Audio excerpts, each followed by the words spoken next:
இந்த வீடியோவை உங்களுக்கு வழங்குவோர் மக்கள் மனதில் 4 தலைமுறைகளாக எஸ்விஎஸ் சூப்பர் டேஸ்ட் பலகாரங்கள் மற்றும் மொறுமொறு கார வகைகளுக்கு 85 வருட பாரம்பரியம் மிக்க எஸ்விஎஸ் கடலை மாவு.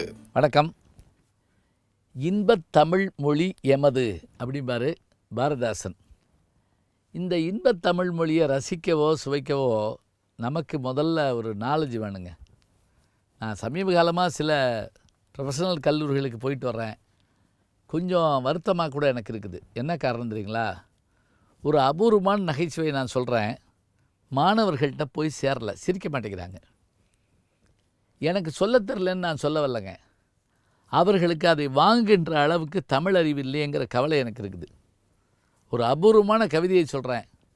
நான் அபூர்வமான கவிதைன்னா குறுகுறு நடந்து சிறுகை நீட்டு மிட்டு அப்படின்னு நான் சங்க இலக்கிய கவிதை சொல்லலை, அல்லது முத்தைத்திரு பத்தித்திரு நகை அதையும் சொல்லலை. நான் ஒரு புதுக்கவிதை சொன்னேன்.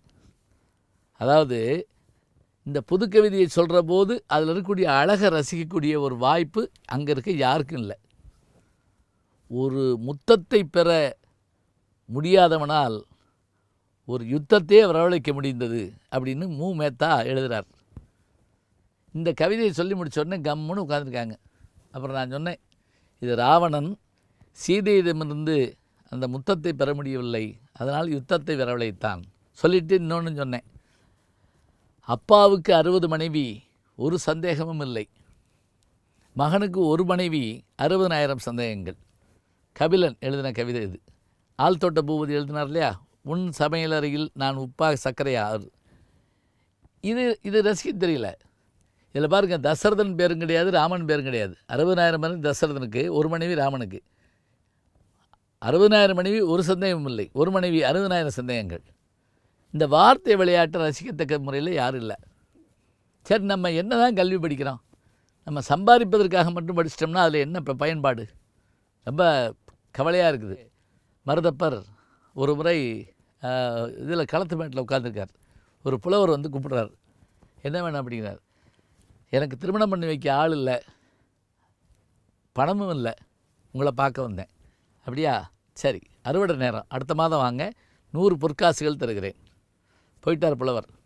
ஒரு மாதம் ஆச்சு, அறுவடையெல்லாம் முடிஞ்சது. புலவர் வந்தார். நீ யார் அப்படின்னார் ஜமீன்தார். நான் அவர் சொன்னார், போன மாதம் நீ களத்து மேட்டில் இருந்தப்போ வந்தேன், கல்யாணம்னு சொன்னேன், நீங்கள் எனக்கு பொருள் தருவதாக சொன்னீர்கள். ஞாபகம் வந்துருச்சு. எவ்வளோ தருவதாக சொன்னேன்? 200 பொற்காசுகள் தருவதாக சொன்னேன். மன்னருக்கு கொஞ்சம் சுருக்குனுச்சு. புலவன் பொய் சொல்கிறானே, 200 தருவதாக சொன்னேன். உடனே புலவன், மன்னிக்க வேண்டும் மகாராஜா, தப்பாக சொல்லிட்டேன், 300 தருவதாக சொன்னீர்கள். நடாது கூட்டிகிட்டே போகிறானே அப்படின்ட்டு. இல்லையே அப்படின்னு இருக்காரு. மன்னிக்க வேண்டும் அண்ணா, 400 தருவதாக சொன்னீர்கள். உடனே இவர் கோவம் வந்துருச்சு. என்னை ஏமாற்ற பார்க்குறியா? 100 பொற்காசுகள் தருவதாகத்தான் சொன்னேன் அப்படின்னாராம். உடனே மந்திரியை பார்த்துருக்கார். ஆமான்னு அவரும் சொல்லியிருக்கார். உடனே புலவன் சொன்னாராம், நானும் அதை தான் சொன்னேன் மன்னா, நான் அன்றைக்கி வந்தேன், 100 தருவதாக சொன்னீர்கள், 200. இதற்கு முன் 100 தருவதாக சொன்னீர்கள், 300. நான் 100 தருவதாக சொன்னீர்கள், 400.